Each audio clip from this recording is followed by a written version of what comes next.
आजकल क्या हो रहा है जनाब, मुहर्रम का महीना आया, इससे पहले जुल्हज का महीना आया। जुल्हज के महीने में 18 जुल्हज को लोगों ने केक काटे हैं।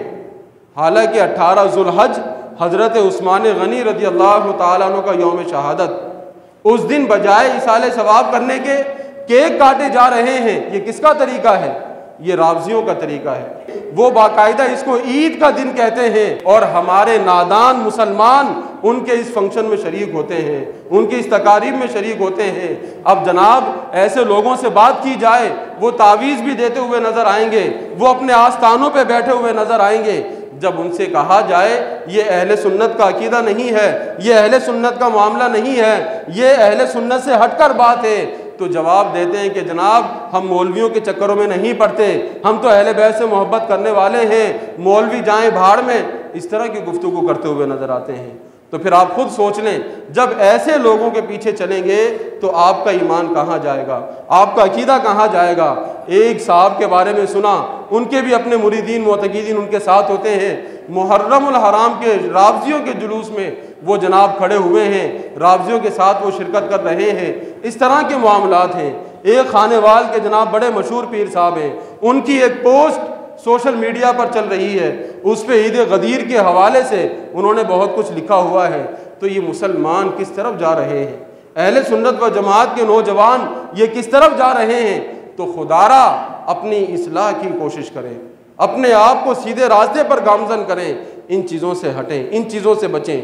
याद रखिएगा, अगर जीने की ख्वाहिश है तो कुछ पहचान पैदा कर।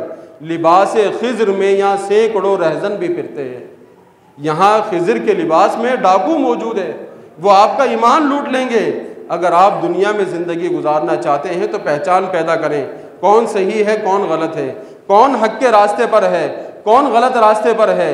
तो जनाब जो सही आलिम है, जो पीर आलिम बाअमल है, वो पीर भी है आलिम भी है, उसके पीछे खुशी से चले। वो इंशाअल्लाह खुद भी गुमराही से बचेगा, आपको गुमराही से बचाएगा। और जो आलिम नहीं है उसके पीछे हरगिज़ ना चले, वो खुद भी रास्ते से भटक जाएगा, आपको भी रास्ते से भटका देगा। आलिम यही आपको सीधे रास्ते पर लेकर चल सकता है। ये बात मैं नहीं कह रहा, ये कुरान मजीद में अल्लाह ने फरमा दिया, कुल हल यस्तविल लज़ीना यालमून वल्लज़ीना ला यालमून। ए महबूब करीम, आप लोगों को ये बता दें कि जो आलिम हैं और जो जाहिल हैं बराबर नहीं हो सकते। ये कुरान मजीद में अल्लाह ने फरमाया है। आलिम का मर्तबा अलग है और जाहिलों का मामला अलग है। तो इसलिए कोई भी मौका आए, कोई भी मामला आए, हम ये देखें कि हमें शरीयत मुताहरा क्या कहती है।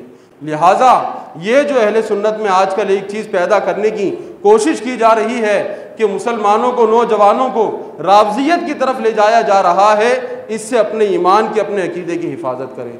यह आपकी जिम्मेदारी है अपने ईमान की हिफाजत करना। कल को रब की बारगाह में जब हाजिर हों तो वहाँ फिर आप ये नहीं कह सकते कि हमें किसी ने बताया नहीं, हमें किसी ने समझाया नहीं।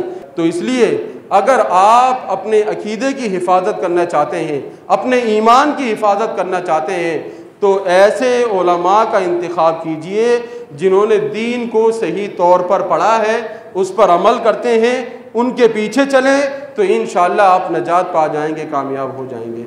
आजकल कुछ ऐसे लोग भी हैं कि जो अपने नाम के साथ आलिम भी लिखवाते हैं, मुफ्ती भी लिखवाते हैं, लेकिन बात यह है कि उन्होंने मदरसे का मुंह तक नहीं देखा होता। तो ऐसे लोगों से भी बचना है।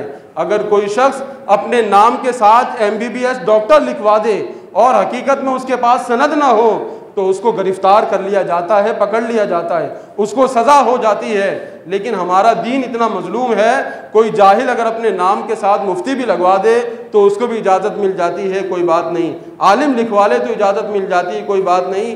तो ज़रूर इस चीज़ को देखें कि जिसके पीछे आप चल रहे हैं वो दीन को सही तौर पर पढ़ने वाला, दीन पर सही तौर पर अमल करने वाला और दीन की अच्छे अंदाज में तबलीग करने वाला है या नहीं। अगर वो ऐसा है तो फिर उसके पीछे आंखें बंद करके आप चलें, इंशाअल्लाह वो आपको सीधे रास्ते पर लेकर चलेगा और आपकी मंजिल मकसूद जन्नत तक आपको पहुंचा देगा, अल्लाह की रज़ा आपको हासिल हो जाएगी।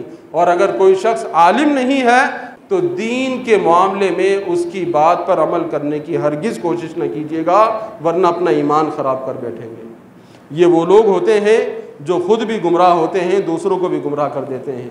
फरमाया रसूल पाक अलैहिस्सलातु वस्सलाम ने, मन तशब्बह बिकौमिन फहुवा मिनहुम, जो जिस कौम से मुशाबहत इख्तियार करेगा उसका शुमार भी उन्हीं लोगों के साथ होगा।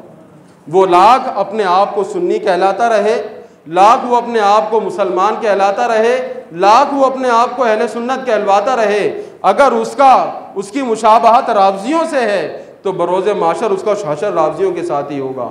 वो दुनिया में लाख अपने आप को सुन्नी कहता रहे, अगर वो जनाब उनकी रसूमात को अपनाएगा तो उसका हशर फिर उन्हीं के साथ होगा। तो ये चंद बातें आपके सामने पेश कर दी। अपने दीन के अगर खैर चाहते हैं तो फिर जो बातें आपके सामने पेश की उस पर अमल करें तो इंशाअल्लाह नजात है।